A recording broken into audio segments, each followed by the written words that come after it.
Хэн нэгэнд гайхуулах зөвлгүйгээр хэсгэн амьдрч үцхүү хоёулаа. Хэн нэгэнд нь тийм энгийн амьдрал таалагдвал хизээдэл тэр хിവэрээ хамт үлдэж болох уу? Цасан ширхэг том томоор бударч байдаг тэр газарт цай унгаа бичих зүйлсээ ярилцдаг. Ханын тавиур дүүрэн ном баримлуудынхаа дэргэд хамтдаа тайван нойрсож зүүдээ нөмөрдөг.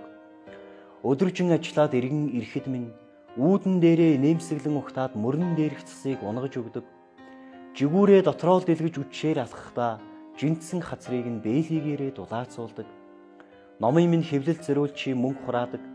Баримлын чинь үзэгсэлнэ гэж би ч бас мөнгө хадгалдаг. Хин хиндээ хилээгүй тэр нууцлах, хин хинийхэн зүрхийг аз жаргалаар бэлхаадаг. Хэн нэгэнд гайхуулах зөвлгүйгээр хэсгэн амьдрч үцхүү хоёулаа. Хэн нэгэнд нь тийм энгийн амьдрал таалагдвал хизээд л тэр хിവэрээ хамт үлдэж болох уу?